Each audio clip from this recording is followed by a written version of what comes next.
Your brain thinks wanting more money means being ungrateful. It's wrong. Your parents worked doubles and gave you the best life they could. But when it wasn't enough and you wanted more, you heard, "Don't be ungrateful." That sentence didn't just correct your behavior, it installed a rule. Now, every time you reach for more, your chest tightens. You don't negotiate. You don't ask for the raise. You don't take the risk. And you call it humility when it's actually a mistranslation that's been quietly capping your income for years. Wanting more isn't ungrateful. It's the continuation of the story they started. Your mother didn't sacrifice so you could freeze at comfortable. She sacrificed so you could take the foundation she built and go further than she ever could. But your brain wired "don't be ungrateful" to "don't want more." So ambition feels wrong when it's actually the deepest form of respect for everything they paid to get you here. And once you see that difference, the ceiling you've been calling gratitude starts to look a lot more like a cage. Here's how that cage shows up. You're in a meeting. Your manager offers a new project with a pay bump. Your hand doesn't move. Your mouth stays closed. Later, you tell people you didn't go for it because of timing or workload. But the truth is simpler and darker. The moment you thought about saying yes, your body tightened, your throat closed, and somewhere beneath your awareness, a voice whispered, "Don't be ungrateful for what you already have." You didn't hear it consciously, but your nervous system did. So you stayed quiet. You let someone else take it. And you told yourself it was the humble thing to do. But here's what's actually happening.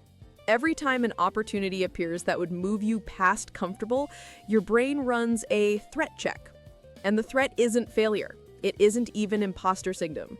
The threat is that wanting more makes you ungrateful, that reaching for wealth dishonors the people who gave you everything they had. So your body creates resistance. You freeze in salary talks. You underprice your work. You don't apply for roles you're qualified for. And the strangest part? You don't even realize it's happening because the belief isn't loud. It's not a sentence in your head. It's a feeling. A tightness, a pause, a quiet voice that shows up right when you're about to level up and whispers, "This is enough. Be grateful. Don't ask for more." And you listen. Not because you're weak, but because your brain wired gratitude to staying small. And now, every time you reach for more, it feels like betrayal. This is not a personality flaw. It's not lack of ambition. It's your survival brain doing exactly what it was built to do. Keep you connected to the group that kept you alive. When you were young, your parents were your entire world. Food, safety, love, all came from them. So your brain learned to track their emotional state like your life depended on it. And when money was tight and you asked for something extra and heard, "Don't be ungrateful," your brain didn't store a memory. It stored a rule. Wanting more equals risk. Asking for more equals tension.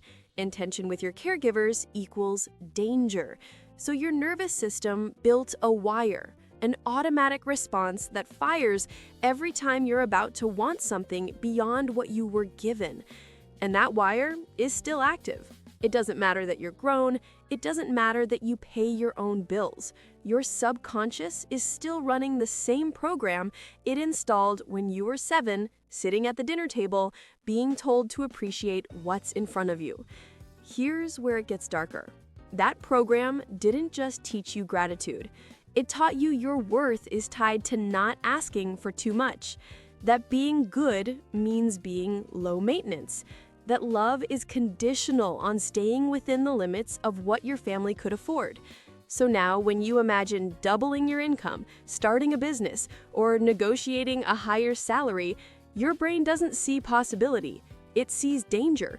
Because on a subconscious level, making more than your parents feels like saying what they gave you wasn't enough. And your survival brain will avoid that feeling at all costs, even if it keeps you broke. 3 mechanisms drive this. First is loyalty binding. Your brain ties struggle to belonging.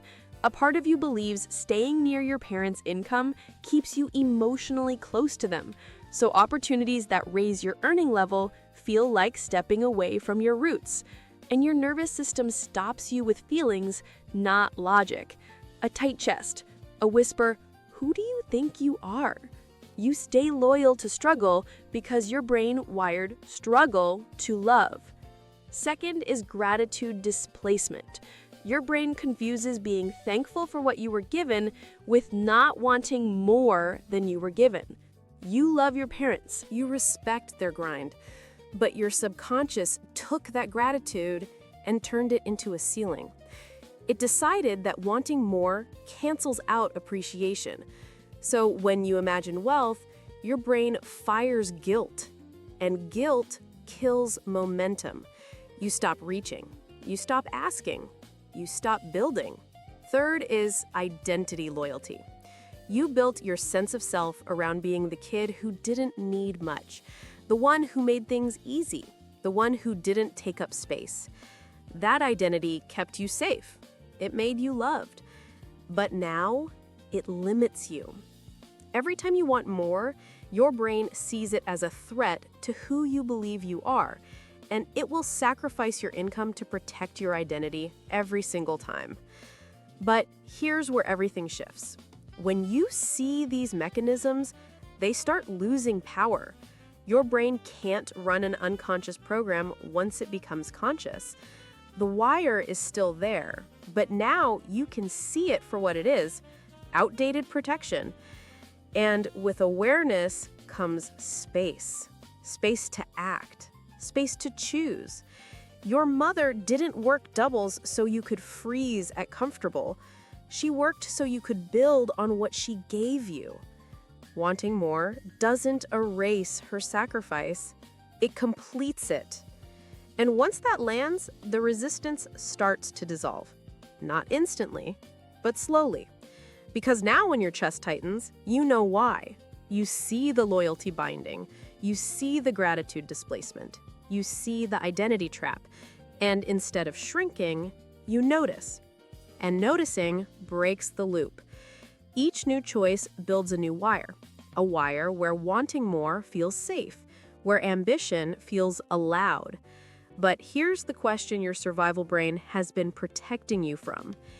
If wanting more isn't betrayal, if it's continuation, then what becomes possible for you now?